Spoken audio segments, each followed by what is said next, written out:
Tony चिड़िया, वो देखो किसी परिंदे का घोंसला पानी में बहता हुआ आ रहा है और उसके अंदर एक अंडा भी है। हाँ, ये किस बदकिस्मत परिंदे का अंडा हो सकता है जो घोंसले समेत इस नदी में गिर गया। चलो इसे बाहर निकाल लेते हैं। टोनी चिड़िया, मुझे तो ये अंडा किसी चिड़िया का लगता है। हाँ बहन, तुम ठीक कह रही हो। मैं ऐसा करती हूँ, इस अंडे को मैं अपने पास रख लेती हूँ। मेरा तो कोई भी बच्चा नहीं है, तो जब ये बच्चा बाहर आ जाएगा अंडे से तो हमें पता चल जाएगा ये किस परिंदे का बच्चा है। और फिर टोनी चिड़िया उस अंडे को लेकर अपने घोंसले में आ जाती है और कई दिनों तक उस अंडे का ख्याल रखती है और उसमें से बच्चा बाहर आ जाता है। मम्मा मम्मा, मुझे बहुत भूख लगी है, मेरे लिए कुछ खाने को है तो मुझे दे दो। मम्मा मम्मा, मुझे भूख लगी है, मुझे खाना चाहिए। अच्छा मेरे बच्चे, मैं अभी तुम्हारे लिए खाना लाती हूँ, बस थोड़ा सा सब्र कर लो। मैं अभी तुम्हारे लिए खाना लेकर आती हूँ। ये कहकर टोनी चिड़िया वहाँ से उड़ जाती है और अपने बच्चे के लिए खाना लेने के लिए चली जाती है। और उसके बाद वो खाना लाती है तो रास्ते में उसे दूसरी चिड़िया मिलती है जो पूछती है, टोनी, क्या बना उस अंडे का?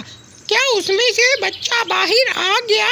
फिर टोनी जवाब देती है, हाँ, उसमें से बच्चा बाहर आ गया है और वो बहुत ही खूबसूरत बच्चा है। मैं किसी को नहीं दूंगी, वो मेरा ही बच्चा है।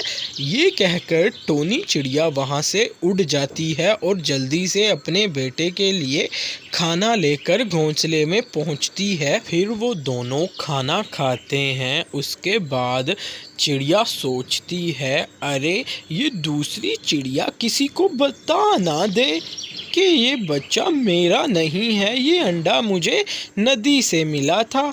चलो मैं जाकर उससे बात करती हूँ।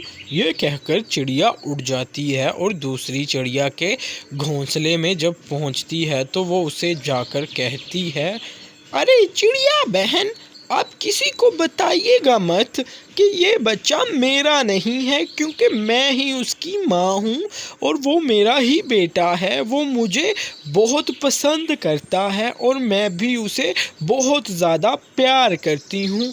तो आप किसी से भी ये बात ना कहिएगा कि वो मेरा बच्चा नहीं है। इसके बाद वो चिड़िया कहती है, ठीक है, अभी उसे थोड़ा सा बड़ा हो जाने दो।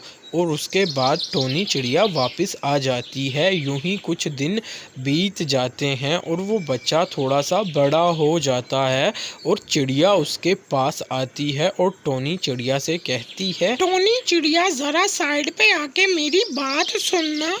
जी बहन, करो, आप क्या बात करना चाहती हो? तो बात ये है कि मैं बताने आई थी तुम्हारे बच्चे को कि ये तुम्हारी असली मम्मा नहीं है, इसने तुम्हें नदी से उठाया था। तो मैंने सोचा पहले मैं तुमसे बात कर लूं। हाँ, अगर तुम मेरे लिए रोज खाना ला दिया करो तो मैं कभी भी नहीं बताऊंगी कि ये बच्चे की असली माँ तुम नहीं हो। टोनी चिड़िया ये सुनकर कहती है, ठीक है बहन, मैं तुम्हारे लिए खाना ला दिया करूँगी, पर आप मेरे बच्चे को बिल्कुल भी मत बताइएगा। मैं उससे बहुत ज़्यादा प्यार करती हूँ और मैं उसे नहीं खोना चाहती। तो प्लीज़ मैं आपके लिए रोज़ खाना ला दूँगी, आप ये बात उसे मत बताइएगा। अगले दिन से टोनी चिड़िया हर रोज़ जब खाना लेने के लिए जाती तो पहले वो दूसरी चिड़िया को खाना देकर आती और उसके बाद वो अपने बच्चे और अपने लिए बचाकर लेकर आती। ऐसे ही कुछ दिन चलते रहे। कुछ दिनों बाद वो चिड़िया फिर आ जाती है टोनी चिड़िया के पास।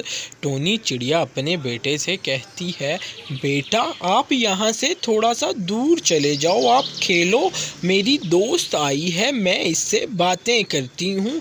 और उसके बाद वो चिड़िया कहती है, टोनी मैं कहीं जा रही हूँ और मेरे आने से पहले मेरा घोंसला ठीक कर दो, वो टूट गया है, उसमें सूखी लकड़ियाँ लाकर लगा दो।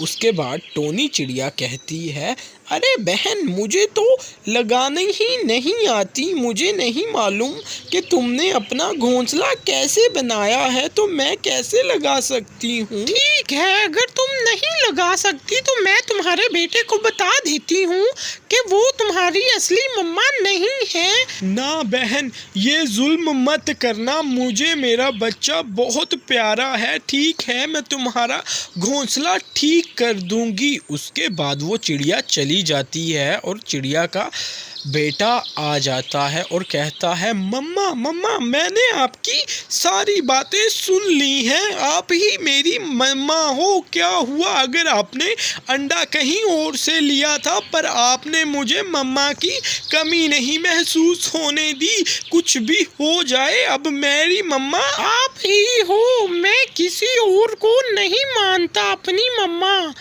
इस तरह वो चिड़िया का घोंसला भी नहीं बनता और वो अपने रोज़ रोज़ के खाने से भी हाथ धो बैठती है।